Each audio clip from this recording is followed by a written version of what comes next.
Listo, niños, ¿ya están de regreso? Ya, ya, Bueno, profesor. bueno, pues continuamos con esta última parte de nuestra clase de hoy. Entonces, vamos, como lo hemos hecho con el resto de las corrientes, a analizar algunas críticas de la criminología organizacional. Críticas. Críticas a la postura o a la corriente organizacional. La primera crítica que se hace a la criminología organizacional es que la criminología organizacional se interesa más en los costos económicos del delito que en el propio crimen. Se interesa más en los costos, en realidad en el problema de raíz, que es el crimen. ¿Quién maneja la política criminal aquí en el Estado? Pues el país, ¿no? Las autoridades. ¿Quién establece cuál va a ser el presupuesto destinado a los ministerios públicos, a las prisiones, etcétera? Pues el propio gobierno. De por sí, ahora ya los que ven las noticias se habrán dado cuenta que hubo una notable disminución en el presupuesto de egresos para el ejercicio fiscal 2022. De por sí no hay dinero y de los pocos recursos que ahora se van a destinar, pues a lo mejor en lo último que vamos a pensar destinar como gobierno esos recursos es a las prisiones. Pues a lo mejor hay otro tipo de proyectos más importantes, como un aeropuerto, como un tren Maya o lo que sea, y las prisiones, pues bueno, digo, las prisiones pueden esperar, total, son personas castigadas y no hay tanto problema. Entonces, el gobierno se interesa más por el dinero, por ver la cuestión económica, que por de verdad aterrizar o resolver el fenómeno de la criminalidad o de la delincuencia. Justamente porque Oye, estamos profesor, en... Sí, perdón que lo interrumpa, pero justamente en ese punto no estarían violentando los derechos humanos de las personas privadas de su libertad. díselos a ellos. Gracias. Alcen la voz, por favor. Por supuesto que sí. Por supuesto que sí. Los tienen en condiciones paupérrimas y son una serie de estudios. Muchos estudiosos están analizando lo que tú estás comentando. El problema es que ahorita, en este momento histórico, estamos fuera de control. Entonces, pues tendrían que atenderlo, tienes toda la razón. Eso podría ser una franca violación a los derechos humanos de estas personas, pero pues no pasa nada. Estamos en el país Y de las otra duda, maravillas. bueno, ¿qué institución es realmente la que se encarga de hacer la repartición de los fondos? ¿Quién aprueba el presupuesto de egresos? ¿La Cámara de Ajá, Diputados o la Cámara de Senadores? ok. La Y Cámara por de ejemplo, Diputados, aquí ahí te lo planteo, esto a lo mejor es un tema constitucional, pero vale la pena aclararlo. Se supone que la autoridad en el Congreso, autorizada o legitimada para aprobar este presupuesto de egresos, tendría que ser la Cámara de Diputados. Ellos aprueban el presupuesto que propone el Ejecutivo. El Ejecutivo, que es el presidente de la República, propone un presupuesto y los diputados tendrán que, primero, ese es uno de los casos extraños en los cuales la Cámara de Senadores es la Cámara de origen. Primero se discute con los senadores y finalmente lo discuten los diputados como Cámara revisora. Finalmente lo discuten los diputados. ¿Y quién se dedica a recabar, administrar y erogar impuestos? Pues el SAT, el fisco. ¿Ok? ¿Sí me doy a entender o no? sí, profesor. Ahora, por ejemplo, otra de mis dudas. Se supone que ahorita pues está mucho el tema, ¿no? De el SAT se está poniendo más intenso en Con los particulares. cobros de indicación. Así es. Exacto. Entonces se supone que al hacer esto, pues tendría que haber como más presupuesto, ya que no es como la misma cantidad que posiblemente estaban cobrando hace un tiempo a la que están cobrando ahorita. Hay, bene O hay beneficios fiscales también, ese es un tema que ustedes ya como estudiantes, ya con un criterio jurídico, académico, qué bueno que lo están viendo. Porque, a ver, a lo mejor, como dicen vulgarmente, le damos a tole con el dedo a los gobernados. Vamos a hacer una serie de beneficios fiscales. Por ejemplo, no estoy ni a favor ni en contra, solamente estoy comentando lo que pasa en las noticias. Por ejemplo, ya ahorita tengo entendido, por ejemplo, que le quitaron impuesto, el IVA, por ejemplo, productos femeninos de higiene, ¿no? Ok, está bien. Aquí ya no hay una recaudación de impuestos. Con los temas, por ejemplo, de facturación, empresas fantasmas y todo ese tema, elaboración de facturas por parte de algunos particulares, ahí están castigando mucho. a particulares, no a empresas, a particulares, para allá va la bala, ¿no? Entonces nos vamos a poner como muy estrictos en algunas cosas, vamos a tratar, entre comillas, de demostrarle a la gente que sí bajamos impuestos, pero como tú dices, en realidad estamos recabando, yo creo que la recaudación de impuestos sí puede ser superlativa, el tema aquí es en qué erogamos, en qué gastamos ese dinero. A lo mejor el gobierno federal lo que está haciendo es gastar esos recursos en otros lugares distintos a donde debería en realidad aportarlos, ¿sí me explico? Sí, Okay. bueno, más o menos, pero sí. Bueno, el SAT ¿Pudiera nos ser cobra también dinero. la corrupción, ¿no, profe? Sí, claro. Vamos a pensarlo así. El SAT te cobra impuestos, a ti y a mí. Ese es un primer momento. El SAT nos cobra impuestos. Con esos impuestos, el SAT tiene que administrar ese dinero para que finalmente decida en qué lo va a gastar. ¿Ok? Dinero sí hay, porque impuestos sí están recabando. Ahora, el gobierno decide, el ejecutivo decide, ¿en qué voy a gastar ese dinero? El ejecutivo es el que propone en qué gastar el dinero y los diputados lo aprueban, tienen la última palabra, lo aprueban. ¿Por qué no el ejecutivo destinó más recursos, como tú dices, a los reclusorios en vez de destinarlos a otras áreas? Ese es el punto medular. ¿Sí me explicó? Sí, ya. O sea, en pocas palabras, ahorita están destinando todo ese fondo, por ejemplo, como lo que decía, ¿no? El Tren Maya, el aeropuerto, en vez de destinarlo a lo que anteriormente se hacía. Exactamente. ¿Qué pasó en COVID? En las épocas de COVID desmantelaron los fideicomisos. Pues porque necesitábamos, por ahí dicen, no tengo la certeza, simplemente dicen que desmantelaron algunos fideicomisos, pues para tener recursos, para poder capitalizarnos y, entre comillas, comprar vacunas, ¿no? Sabrá Dios si es cierto, si no es verdad. Pero ¿de qué recursos hay recursos? Aquí el problema es en qué los estamos destinando. ¿Sí? Yo creo que, yo creo que es a los caprichos de ellos, ¿no? Sí. Porque, Sí. por ejemplo, en el caso del presidente que ya no quiso hacer ¿cómo se llama? El aeropuerto ¿dónde iba a ser? Ay, Sí. Si hay un aeropuerto ahí con Ve unas que condiciones iba a ser en un lado y resultó que ya va a ser en otro. Y exactamente dicen que ahí fue una pérdida millonaria millonaria, de dinero. porque Entonces además, yo siento así que es, ahí fue más capricho del presidente, ¿no? por Porque supuesto, fue egoísta, totalmente de porque ese acuerdo. dinero se puede haber ocupado en otra cosa. Totalmente de acuerdo, porque además ese aeropuerto nos hizo bajar de categorías a nivel internacional en cuanto a normatividad referente a esto de la aeronáutica, y ya saben, fue un capricho, sí, definitivamente. Entonces, aquí hay que poner el dedo en el renglón en estas partes. Hay que destinar los recursos a donde se deben de destinar, no a otras cosas. Y esa es una de las críticas que se hacen a la criminología organizacional. Al gobierno le interesa más gastar el dinero, le interesa más la parte económica que de verdad atender el fenómeno de la delincuencia. Esa es la primera. También está otro ejemplo como en nuestro caso, ¿no? Que pedimos la beca y no nos la dan.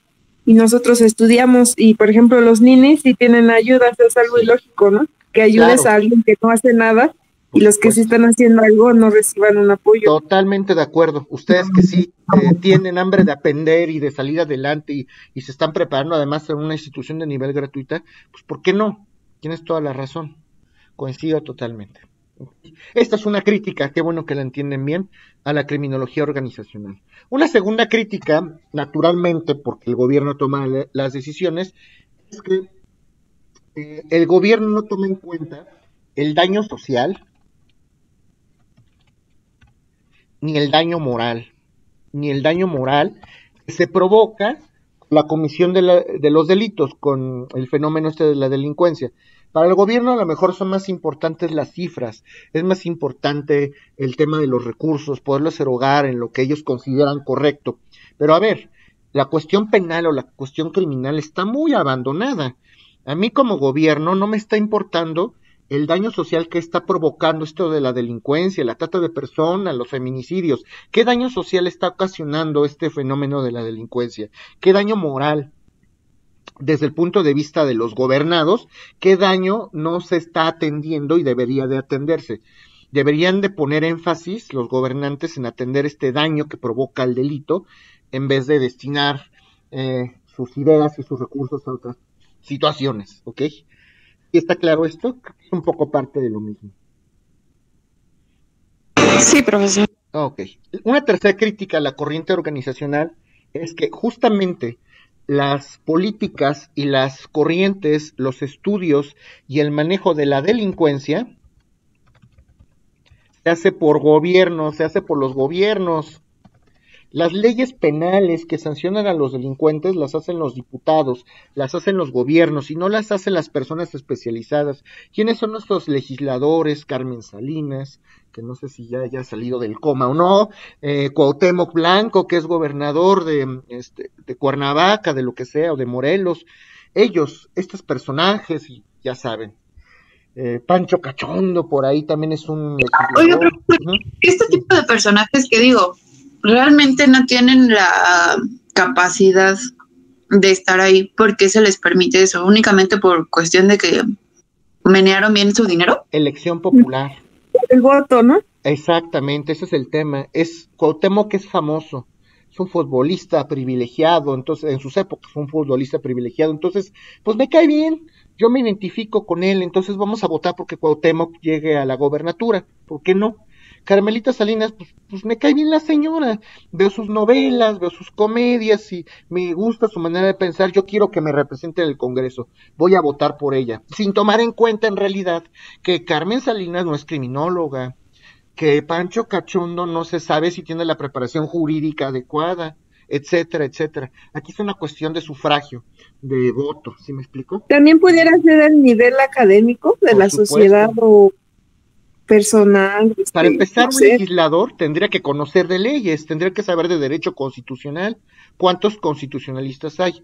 Hay entrevistas por ahí que documentan. A ver, les preguntan a los legisladores, ¿cuántos artículos tiene la Constitución? 115, 120, titubean, una verdadera vergüenza. Se supone que tendrían que tener la preparación y pues no es así. Y esas son las consecuencias, que las políticas encaminadas a prevenir la delincuencia del delito se hacen por los gobiernos o por las autoridades que muchas veces no tienen la preparación. Esta es una crítica muy fuerte a la criminología organizacional, ¿ok? ¿Pudieras repetirlo en las políticas qué, perdón? Las políticas que que hace el gobierno para prevenir el delito, toda la parte criminológica que maneja el gobierno en torno a la delincuencia, la hacen los gobernantes. Si el gobierno se va a dedicar a prevenir el delito, ¿quién lo tiene que hacer? ¿Quién hace las leyes penales para castigar a los delincuentes? Pues los legisladores, que son estos señores que estamos comentando. Si no están preparados, pues obviamente no vamos a tener buenos resultados. ¿Ok? Bueno. Sí. Una cuarta crítica a las corrientes organizacionales, los procesos policiales. Y aquí nos dedicamos, como ustedes ya se imaginarán, a criticar fuerte y tendido al instituto o al órgano policial. ¿Están preparados? ¿No están preparados? ¿Deberían saber derecho? ¿No deberían de saber derecho? ¿Deberían saber criminología? ¿No deberían saber criminología? ¿Tienen una preparación física adecuada? ¿Cómo le hago para que un policía no sea corruptible, no se preste este tipo de cosas? ¿Cuánto tiempo tengo que estar en la academia de policía para tener una preparación? ¿Me enseñan bien en la academia de policía? Pues ya lo sabemos todos. En México los órganos policiales, no digo que todos, pero en su gran mayoría los policías o estos guardianes de la paz, pues tampoco tienen la preparación adecuada. Y como no tienen un salario digno y tienen costumbres, características, pues obviamente necesitan ellos sacar algún tipo de ingreso adicional y pues bueno, es un poquito más accesible, la corrupción, puedo tener acceso en algunos casos, por parte de algunos policías, hasta la tortura y la trata de personas con tal de llegar a algún resultado. La policía finalmente también sigue instrucciones, recuerden ustedes, del propio Ejecutivo, también pertenece al Poder Ejecutivo. Entonces, al ser una institución que depende del Poder Ejecutivo, que no goza del presupuesto ni de la preparación adecuada, pues no actúa como debería de actuar. ¿Está claro esto? Sí. Ok. No todo es malo. Vamos a hablar de las aportaciones. Aportaciones de la criminología organizacional. Número 1. La primera aportación de la criminología organizacional es que gracias a los estudios que se hacen por parte de los gobiernos, podemos estar en posibilidades de conocer el avance y el conocimiento de la criminalidad. Recuerden que también en criminología organizacional vamos a estudiar y vamos a utilizar como herramienta justamente a la estadística criminal. ¿Okay? Gracias a esta estadística criminal, el gobierno va a poder conocer de viva voz cuáles son los delitos, cómo ha evolucionado la criminalidad, cuáles son las nuevas modalidades, la evolución. Y también vamos a poder establecer como gobierno programas preventivos adecuados para poder prevenir el delito. ¿Ok? Esa es una primera aportación. ¿Claro esto? Okay. No, ¿me lo puede repetir? Sí, claro, por supuesto que sí. Si el gobierno es quien hace los planes para evitar la delincuencia, para disminuirla, si el propio gobierno es el que hace estos estudios, el mismo gobierno, como el gobierno mismo es el que está haciendo estos estudios, el mismo gobierno se va a encontrar en posibilidades de conocer cuáles son las nuevas formas en que los delincuentes cometen delitos. ¿Cuáles son los nuevos delitos? ¿Y por qué? ¿Cómo se cometen los nuevos delitos? Yo, con base en la estadística criminal, voy a sondear a la población y voy a poder entender en qué áreas se cometen más delitos, cuáles son las nuevas modalidades, quiénes son los nuevos criminales. Y como yo conozco de viva voz como gobernante este problema, voy a poder diseñar un programa preventivo adecuado para disminuir la delincuencia. ¿Sí me explico? Tengo una duda, profesor. En eso que nos dice sobre cómo van a actuar, cómo lo van a hacer, lo que platicábamos de nuestros gobernantes, ¿por qué todavía no existe digamos, o sea, es que sí existe, pero no sé si esté bien hecho? Es que sí ¿Por qué no existe como un delito? O sea, porque esto de la corrupción a nivel político es muy grande, o sea, demasiado grande. ¿Por qué no existe como tal un instrumento o algo? Es que sí existe. El problema, como tú dices, es que sí existe. Hay muchos medios de control constitucional y hay muchos órganos de control internos que se dedican justamente a resolver con base en leyes que no están mal hechas. Hay leyes que están muy rescatables y cuyos mecanismos sí tendrían que estar funcionando bien. Aquí el problema son las personas. Lo que tú comentabas hace un ratito. Por querer estar en el poder, yo necesito estar protegido y necesito posicionar ciertas personas, ¿y cómo voy a vulnerar esos intereses? Por supuesto que no. El problema no son las leyes ni los medios de control constitucional. Tenemos muchos, tenemos el juicio contra servidores públicos, tenemos el juicio político, tenemos el amparo, tenemos los procesos electorales, tenemos la acción de inconstitucionalidad, tenemos las controversias constitucionales, tenemos muchos. El problema son las personas que manejan eso. Eso es lo que tenemos que cambiar. ¿Ok? Justamente. Bueno. Claro y entendido. Ok. Segunda aportación de la criminología organizacional. Si el propio gobierno es el que maneja estas políticas para prevenir la delincuencia y para disminuirla, y trabaja a través de la estadística criminal, el gobierno va a poder conocer el costo, que es un tema que ya está superadísimo, ya lo platicamos, el costo económico, social de la delincuencia.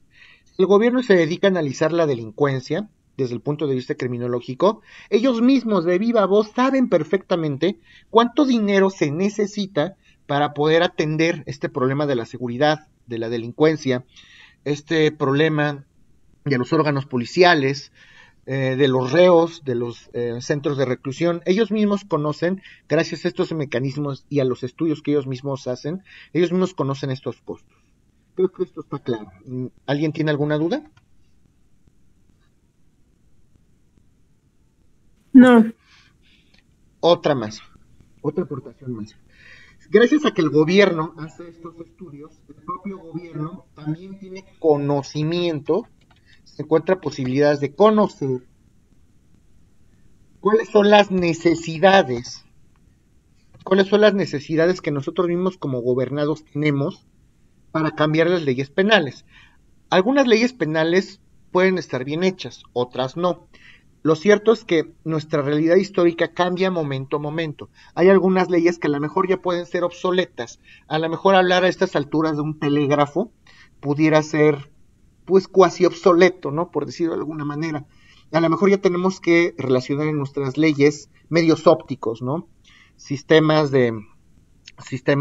informáticos para poder aterrizar este tipo de problemas, y como el gobierno estudia estos fenómenos, pues perfectamente se encuentran aptitudes de conocer cuáles son las necesidades que tenemos para cambiar o para evolucionar nuestros sistemas penales.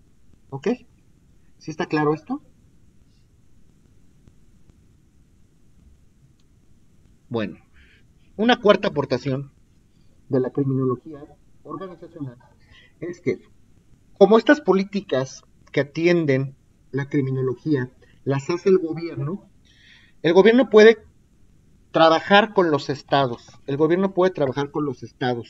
No es que nada más la Ciudad de México tenga delincuencia, también en Sonora hay delincuencia, también en Culiacán hay delincuencia, también en Chihuahua, en Guanajuato, en muchos estados de la República hay delincuencia. El gobierno tendría entonces la facilidad para trabajar a través de convenios de colaboración, a lo mejor. A través de estos convenios se puede hacer un frente común por parte de toda la nación para trabajar en la disminución de este fenómeno de la delincuencia. ¿Ok? ¿Sí está claro? Okay. Sí, profesor. Ok. Tenemos una quinta aportación. ¿Alguien tenía alguna duda? No, ¿verdad? Creo que me dijo nada más Jordan que sí. Ok. Quinta aportación. El gobierno, al hacer estos estudios, va a poder conocer también en qué casos, en qué zonas se necesita asistencia. Vamos a hacer estudios en zonas paupérrimas, en colonias económicamente desfavorecidas, en barrios pobres. Ahí yo como gobierno sé que tengo que implementar, sé que tengo que destinar mayores recursos. Ahí, lejos de necesitar medidas represivas, necesita medidas asistenciales. Las personas no tienen dinero y a lo mejor eso puede ser un detonante para que cometan delitos. Entonces, en vez de tomar medidas represivas y hacer leyes que castiguen al delincuente, mejor voy a hacer planes para asistir a colonias desfavorecidas. ¿Sí está claro esto?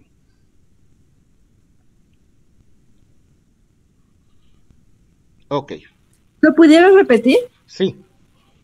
Si el propio gobierno es el que hace los estudios para conocer este fenómeno de la delincuencia, por zonas, además, el gobierno tendría que saber en qué zonas se necesita trabajar más, cuáles son los barrios o las colonias o los lugares donde necesita asistencia el gobernado, en qué partes las personas necesitan ayuda, porque si yo no les doy esta ayuda, a lo mejor las personas que forman parte de una comunidad determinada pueden caer o pueden desviar su conducta, pueden caer en la delincuencia.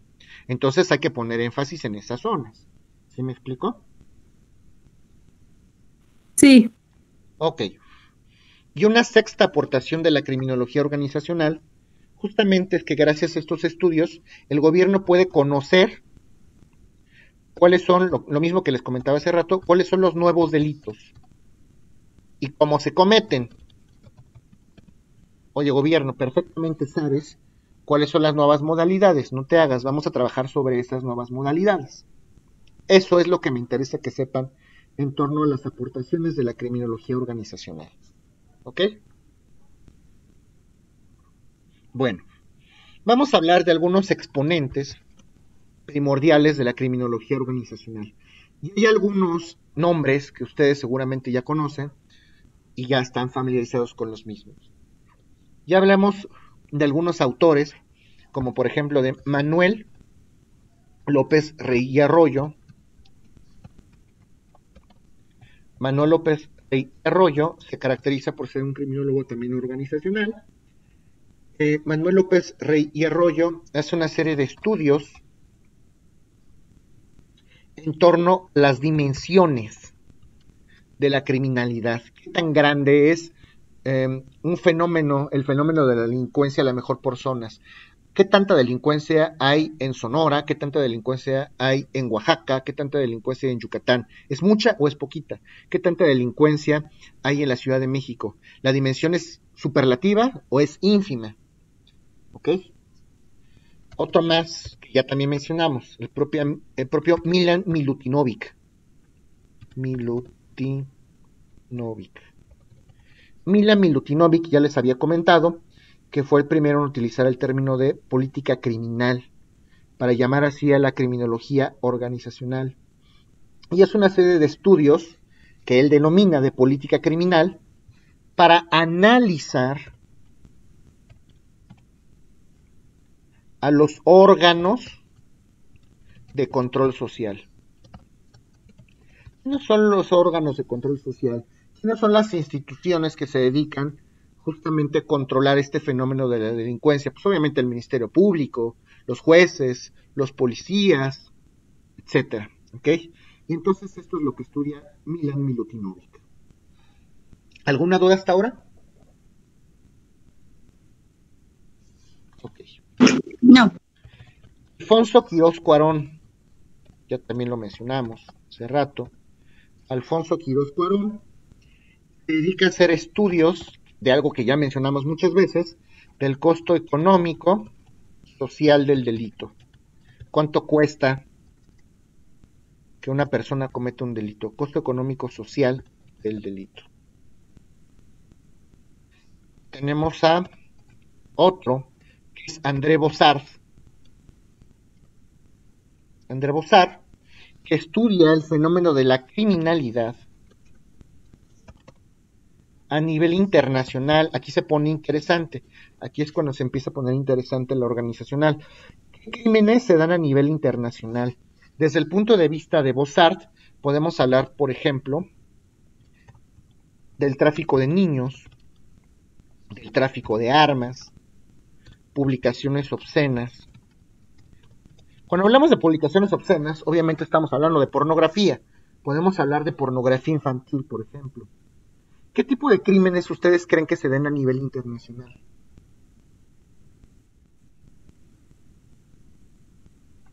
De México para el mundo, el poder de los recursos naturales, ¿no?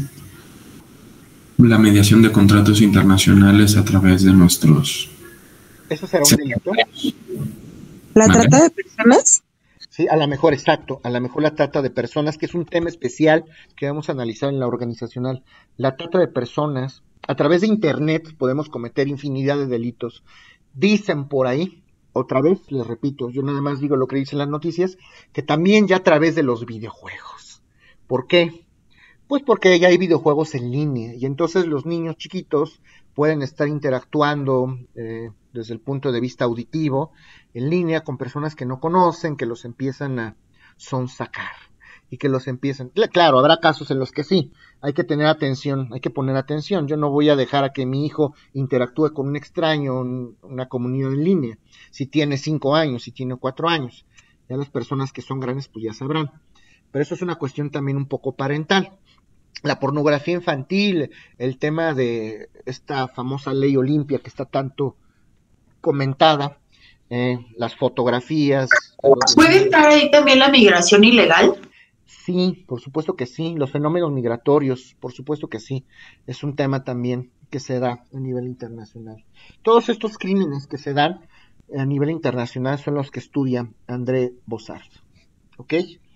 Y también hay autores, como es el caso de Irving Waller, Michel Marcus. Estos señores se dedican a hacer estudios en los países más evolucionados. Hablan de las políticas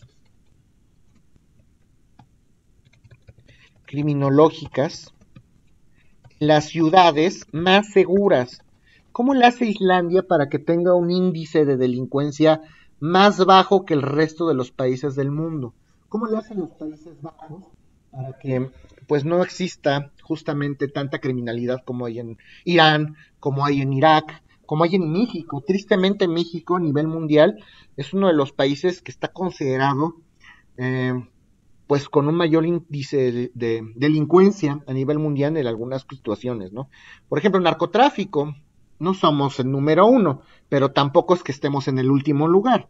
El narcotráfico también es un delito que se da en todos los países y que se da en mayor o menor grado. ¿Por qué México?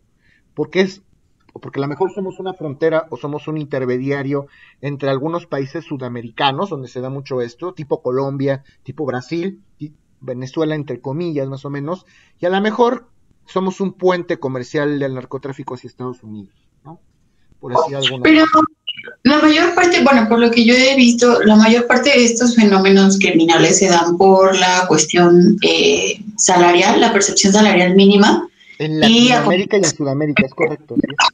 y a comparación de otros países que tienen pues un mejor nivel de vida, tanto en cuestión seguridad, pues también se habla de que tienen una mejor economía. Entonces creo que desde ahí empieza, porque evidentemente pues el crimen empieza por la búsqueda, perdón, de una mejor economía. Por Y pues supuesto. finalmente estamos acostumbrados a lo mejor a recibir las cosas de un modo fácil. Lo ven fácil, pero pues Tiene que termina. ver eso y también es un aspecto cultural, sí, por supuesto que es económico y también es cultural. ¿Qué pasa con la caravana migrante? Que dejaron entrar como San Juan por su casa. Yo no estoy en contra de que se respeten los derechos de los migrantes, pero si quieres entrar a México, la frontera no está cerrada, solamente te pedimos que cumplas con los protocolos y las leyes.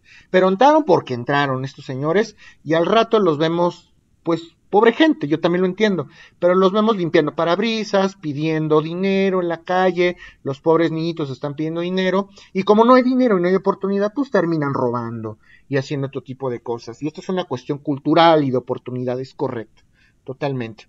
Dice Leslie, ¿también sería la prostitución? Sí, justamente eso vamos. Uno de los temas más importantes en torno a la criminología organizacional es el crimen organizado, la trata de personas. ¿Alguien sabe por qué se llama trata de blancas? ¿De dónde viene el término trata de blancas? Porque son menores de edad, ¿no? ¿No? ¿Alguien? Yo que tengo entendido es porque por su virginidad, por así decirlo. No. Por ahí del año 1901, niños, más o menos, por ahí el año 1901 aproximadamente, en Europa las personas traficaban con mujeres blancas. En Europa, de tez blanca. Atendiendo, ya saben que no había tanto desarrollo en torno a esto de la prohibición racial y demás, pero traficaban con mujeres blancas, las vendían a diversas partes del mundo como esclavas, como servidoras sexuales, como empleadas domésticas, como lo que ustedes quieran. Entonces, este tráfico que se hacía de mujeres aproximadamente por ahí del año 1901, en Europa 1902, como se traficaba con mujeres blancas, se le quedó el nombre de trata de blancas. Se daba el comercio de mujeres blancas en Europa. Y bueno, por ahí del año 1926 tenemos el famoso antecedente de la ONU, la famosa Sociedad de Naciones. En la famosa Sociedad de Naciones se empezaron a hacer una serie de tratados o de convenciones para tratar de abolir o de prohibir la esclavitud. Saben ustedes que como consecuencia de los sucesos de la Segunda Guerra Mundial, que concluyó en el año de 1945, según nos dicen los libros, se creó la Organización de las Naciones Unidas, la famosa ONU, que es la sucesora de la Sociedad de Naciones, y obviamente con la intención de no volver a vivir esos sucesos tan desagradables que vivimos en la Segunda Guerra Mundial, de no volver a violentar de la manera en que se violentaron los derechos fundamentales y humanos en la Segunda Guerra Mundial. Pero ya había antecedentes. Desde 1926, la Sociedad de Naciones ya hacía algunos convenios para tratar de prohibir estas prácticas en torno a la esclavitud y a la trata de blancas, ¿ok? Y uno de los temas importantes que también trabaja la ONU es justamente la asistencia a la víctima. Aquí ya empezamos a hablar de víctima, ojo, ya el derecho victimal empieza a posicionarse dentro del campo de la criminología. La ONU empieza a tratar esos temas de asistencia a la víctima. No nada más hay que hablar de los modelos preventivos, ni del delincuente, ni del costo económico, ya también hay que hablar de la víctima. ¿Qué tipo de asistencia necesita la víctima para que no se vulneren sus derechos? Psicológica, mental, económica. ¿Por qué? Porque se habla también del temor que tienen las víctimas para denunciar en un momento dado. Y las personas que son víctimas de trata de personas, pues obviamente tienen miedo, claro que no lo van a denunciar. Hay que abocarnos a este tipo de problemas, justamente para poder redimir el fenómeno criminal. ¿Alguien tiene algunas dudas de lo que estoy comentando?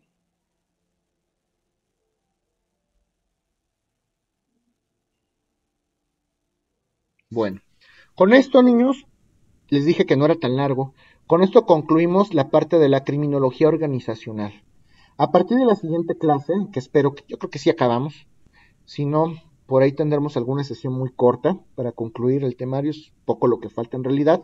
No sé si lo acabemos en 2 horas, pero en 3 seguro sí. Entonces, a partir de la siguiente clase se va a poner interesante porque vamos a estudiar ahora el enfoque de la delincuencia desde el punto de vista psicoanalítico. Vamos a estudiar el punto de vista de Sigmund Freud. Vamos a ver algunos estudios pormenorizados de cultura y violencia, de antropología, y como se los comenté al principio del curso, no quiero que lleguen en blanco a las demás clases, les voy a dar un breve bloque de victimología para que por lo menos lleguen sabiendo lo fundamental. ¿Ok? ¿Alguno de ustedes? Profe. Sí, adelante. Ya sería la última clase, ¿verdad? No, tenemos clase también la que sigue. Claro que sí. ¿El 11? No, la que sigue es el 4 de diciembre. Por eso sería la última y ya el 11 sería el examen. Sí, exacto. Sería la última clase. El 4 les voy a decir derecho, examen, participaciones, todo el punto extra. Y si no logro terminar el 4, a lo mejor les pido que en la semana del 5 al 11 tengamos una última sesión, muy breve, naturalmente, o el mismo sábado, no lo sé. A lo mejor faltan poquitos temas y ya el 11 sería el examen. ¿Ok? Eso sería. Sí. Así es. Tienes razón, Jessy. ¿Alguno se familiarizó con alguna escuela en particular? ¿A quién le gustó más la clínica? ¿A quién le gustó más la interaccionista? ¿A quién le gustó más la organizacional? ¿O las tres? Se trata de que hagan un criterio, pero pues pueden identificarse. Se trata de que mezclen lo mejor de las tres, de que se integren. En Latinoamérica nos caracterizamos por integrar estas escuelas bien, pero ¿quién se identificó, por ejemplo, con la clínica?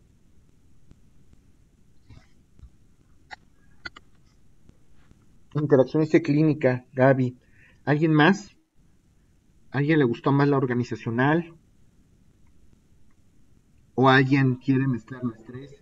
¿Con cuál se identificaron más?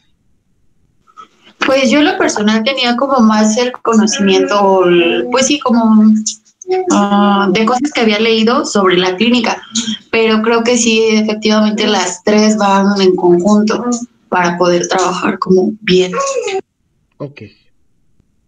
Muy bien, niños, pues hagan una postura unificada, ya que sabemos de qué tratan las tres. Y bueno, entonces en la semana vamos a tratar de terminar el 4, y si no, vayan pensando en la semana. Digo, la verdad es que yo creo que sí me va a faltar tiempo, pero muy poquito. A lo mejor en la semana tiene que ser del lunes 5 al viernes 10, que recuerden que tenemos una clase el 10 de penal. Que traten de ir pensando más o menos qué día pueden y adelante, ¿ok? En la tarde, para que no haya problema, ¿ok? ¿Alguna duda de la clase de hoy? No. Ok, niños. O si prefieren el mismo sábado 4, a lo mejor después de las 3 de la tarde, podemos terminarlo, ¿eh? Tampoco hay problema. Ahí lo piensan. Gracias por su atención y nos vemos el próximo sábado. Si tienen dudas de sus trabajos, me dicen en la semana, por favor. Sí, está bien. Hasta luego. Gracias, niños. Hasta luego, maestro. Gracias. Hasta luego, gracias. Gracias, profe. Hasta luego. Gracias a ustedes.